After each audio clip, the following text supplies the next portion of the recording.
তারকা চিহ্নিত প্রশ্ন 177, মোহাম্মদ শামীম কায়সার, গাইবান্ধা 4। মাননীয় স্পিকার, আপনাকে ধন্যবাদ। মাননীয় স্পিকার, আমি আজকে কার্যপ্রণালী বিধির মধ্যে সিদ্ধান্ত প্রস্তাবে এই সংক্রান্ত আলোচনা আছে। আমি একবার ভাবছিলাম যে এটা উত্থাপন করার বিষয়টা, তবে সম্পূরক প্রশ্নের লোকটা সামলাতে পারিনি। আলহামদুলিল্লাহ, আল্লাহ তকদিরে রেখেছেন। মাননীয় স্পিকার, 177 নং প্রশ্ন, বিষয়টা এমন হয়েছে পড়েছ মোগলের হাতে খানা খেতে হবে সাথে, তবে ভালো হয়েছে মাননীয় স্পিকার। আমি 177 নং প্রশ্ন, তারকা চিহ্নের প্রশ্ন, মাননীয় শিল্পমন্ত্রী মহোদয় অনুগ্রহ করিয়া বলিবেন কি বর্তমানে বন্ধকিত রংপুর সুগার মিলস লিমিটেড পুনরায় চালু করিবার কোনো পরিকল্পনা আছে কিনা, থাকিলে তাহা কবে নাগাদ বাস্তবায়ন হইবে? ধন্যবাদ মাননীয় স্পিকার। মাননীয় মন্ত্রী। মাননীয় স্পিকার, আপনাকে ধন্যবাদ। আপনার মাধ্যমে সদস্যকেও ধন্যবাদ।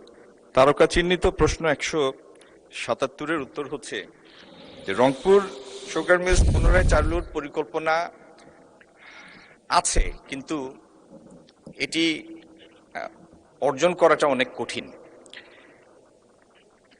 লোকসান ও রক্ষণাবেক্ষণ ব্যয় হ্রাসের লক্ষ্যে 2020-21 সনে আমাদের 15টা চিনিকলের মধ্যে, বাংলাদেশে স্থাপিত 15টা চিনিকলের মধ্যে 6টা বন্ধ করে দেয়া হয়, এবং সেটার মূল কারণটা ছিল আখের অভাব। আখের অভাবের কারণে এখানে উৎপাদন ব্যয় অগ্রহণযোগ্য মাত্রায় বেড়ে গিয়েছে। আমাদের যে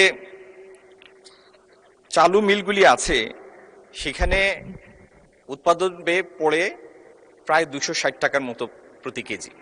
তো তারপরেও যদি আখ প্রাপ্তি নিশ্চিত করা যায়, আখ প্রাপ্তি সাপেক্ষে আমরা এই মিলগুলি চালু করতে চাই। ধন্যবাদ মাননীয় স্পিকার। মাননীয় সদস্য মোহাম্মদ শামীম কায়সার, একটি সম্পূরক প্রশ্ন করুন। মাননীয় স্পিকার, আপনাকে ধন্যবাদ। আজকের সিদ্ধান্ত প্রস্তাবে তো আসবে এটা, এখানে যে সংশোধনী মাননীয় 10 জন সংসদ সদস্য এটাকে সংশোধনী দিয়েছেন, এটা অত্যন্ত আশাব্যঞ্জক। সে কারণে ওখানেই সে আলাপগুলো হবে ইনশাল্লাহ। আমি আপাতত এতটুকু বলবো মাননীয় স্পিকার, দেখুন এর আগেও আমরা, আমারই হাত দিয়ে আল্লাহ সহজ করেছেন, দেশনেত্রী বেগম খালেদা জিয়া, তিনি আমার নির্বাচনী প্রতিশ্রুতি অনুযায়ী 2006 সালে এই মিলটি একবার পুনরায় চালু করেছিলেন মাননীয় স্পিকার।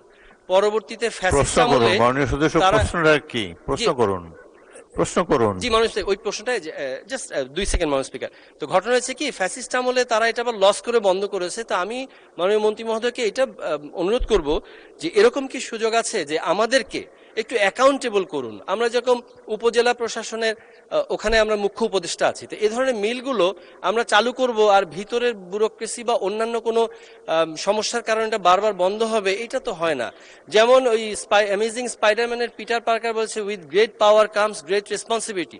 তো আমরা বলতে চাই, আমরা এটা পাওয়ার মনে করি না, আমরা এটা দায়িত্ব মনে করি। With great responsibility comes great accountability. তো আমাদেরকেও এই মিলগুলো চালু হওয়ার পরে আমরা যে বারবার কষ্ট করে সরকার চালু করছে, এখানে কি আমাদেরকেও যারা জনপ্রতিনিধি আছি তাদেরকে এটা তদারকির জন্য যাতে এটা আবারও লস না করে সে ব্যাপারে আমরা কোনো ভূমিকা রাখতে পারিনি, সেখানে সম্পৃক্ত করা যায় কিনা। ধন্যবাদ মাননীয় স্পিকার।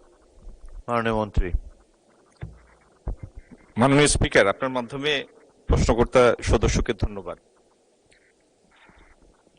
আপনার এই যে বন্ধ মিলটি চালু করার আকুতি এবং এটাকে লোকসান থেকে বের করার আকুতি, এই জন্য আপনাকে অনেক অনেক ধন্যবাদ। কিন্তু মুশকিল হচ্ছে আমাদের সুগার মিলগুলি অনেকগুলি কারণে লোকসানে পড়েছে। একটা হলো, একটা মিল এটা যদি ব্রেক ইভেনে রেখে চালাতে হয় তাহলে যে পরিমাণ কাঁচামাল দরকার, আখ দরকার, সেই পরিমাণ আখের অ্যাভেলেবিলিটি নাই এখন বাংলাদেশে। দ্বিতীয়ত, এই মিলগুলি এক একটা প্রতিষ্ঠা হয়েছে মিড 50s-এ, যে কারণে মিলের বয়স এক একটার 70-75 বছর, এবং মিলের যন্ত্রপাতিগুলির ইকোনমিক লাইফ অনেক আগেই অতিক্রান্ত হয়েছে। আমি আরেকটা জিনিস বলি, মাননীয় সদস্যের ইগারনেস দেখে আমি এটা অ্যাপ্রিসিয়েট করছি। আমাদের এখানে আখের এক্সট্রাকশন রেট হচ্ছে 5.5%, 5.5%। গ্লোবাল স্ট্যান্ডার্ড হচ্ছে, যেখান থেকে ব্রাজিল থেকে চিনি আসে, সেখানে এক্সট্রাকশন রেট হচ্ছে 10%। এই জন্য বিভিন্ন কারণে এই মিলগুলি আবার লাভজনক মিলে পরিণত করা খুব একটা দুরূহ একটা ব্যাপার। এগুলি নিয়ে আমরা কাজ করছি এবং আপনার কনসার্নের জন্য অসংখ্য ধন্যবাদ। ধন্যবাদ মাননীয় স্পিকার।